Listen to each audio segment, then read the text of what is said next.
Mabel. Providence has been kind to me, though I fancy the open air, long hunts, active scoutings, forest fare, and the sleep of a good conscience may always keep the doctors at a distance. But I'm human after all. Yes, I find I'm very human in some of my feelings." Mabel looked surprised, and it would be no more than delineating the character of her sex if we added that her sweet countenance expressed a good deal of curiosity too, though her tongue was more discreet. "There is something bewitching in this wild life of yours, Pathfinder," she exclaimed, a tinge of enthusiasm mantling her cheeks. "I find I'm fast getting to be a frontier girl, and am coming to love all this grand silence of the woods. The towns seem tame to me, and as my father will probably pass the remainder of his days here, where he has already lived so long, I begin to feel that I should be happy to continue with him, and not to return to the seashore." "The woods are never silent, Mabel, to such as understand their meaning. Days at a time have I travelled them alone, without feeling the want of company; and as for conversation, for such as can comprehend their language, there is no want of rational and instructive discourse." "I believe you are happier when alone, Pathfinder, than when mingling with your fellow creatures." "I will not say that. I will not say exactly that. I have seen the time when I have thought that God was sufficient for me in the forest, and that I have craved no more than his bounty and his care. But other feelings have got uppermost, and I suppose nature will have its way. All other creatures mate, Mabel, and it was intended man should do so too." "And have you never bethought you of seeking a wife, Pathfinder, to share your fortunes?" inquired the girl, with the directness and simplicity that the pure of heart and the undesigning are the most apt to manifest, and with that feeling of affection which is inbred in her sex. "To me it seems you only want a home to return to from your wanderings, to render your life completely happy. Were I a man, it would be my delight to roam through these forests at will, or to sail over this beautiful lake." "I understand you, Mabel, and God bless you for thinking of the welfare of men as humble as we are. We have our pleasures, it is true, as well as our gifts, but we might be happier. Yes, I do think we might be happier."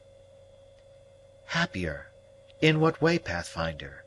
In this pure air, with these cool and shaded forests to wander through, this lovely lake to gaze at and sail upon, with clear consciences and abundance for all their real wants, men ought to be nothing less than perfectly happy as their infirmities will allow." "Every creature has its gifts, Mabel, and men have theirs," answered the guide, looking stealthily at his beautiful companion, whose cheeks had flushed and eyes brightened under the ardor of feelings excited by the novelty of her striking situation. "And all must obey them. Do you see yonder pigeon that is just alighting on the beach, here in a line with the fallen chestnut?" "Certainly.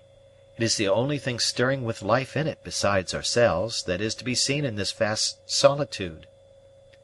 "Not so, Mabel, not so. Providence makes nothing that lives to live quite alone. Here is its mate, just rising on the wing. It has been feeding near the other beach, but it will not long be separated from its companion." "I understand you, Pathfinder," returned Mabel, smiling sweetly, though as calmly as if the discourse was with her father.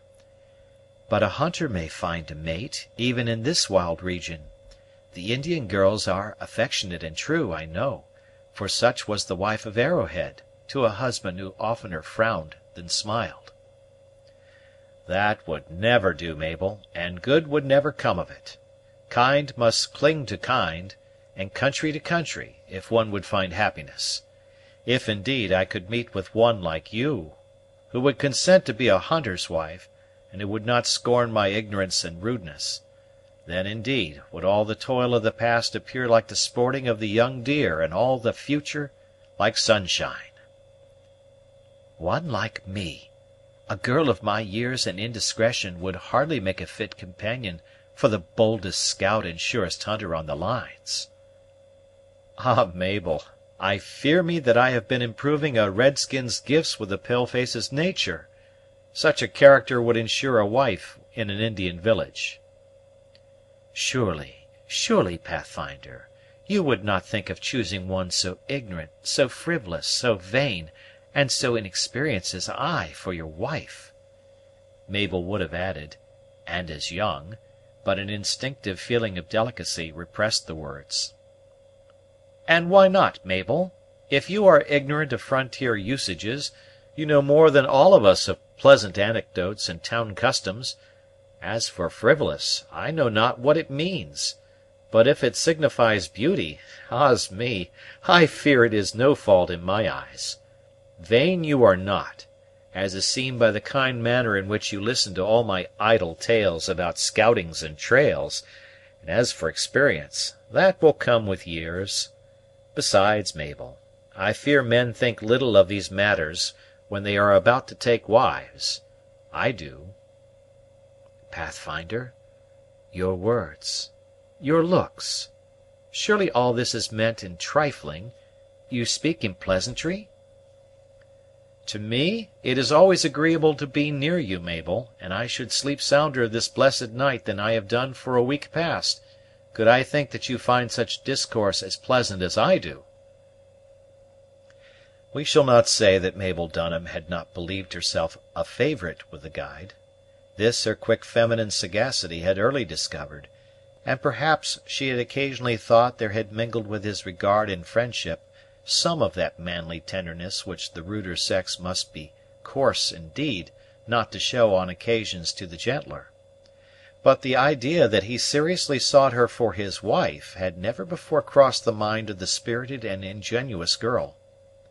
Now, however, a gleam of something like the truth broke in upon her imagination, less induced by the words of her companion, perhaps, than by his manner. Looking earnestly into the rugged, honest countenance of the scout, Mabel's own features became concerned and grave, and when she spoke again it was with a gentleness of manner that attracted him to her even more powerfully than the words themselves were calculated to repel. "You and I should understand each other, Pathfinder," said she with an earnest sincerity, "nor should there be any cloud between us.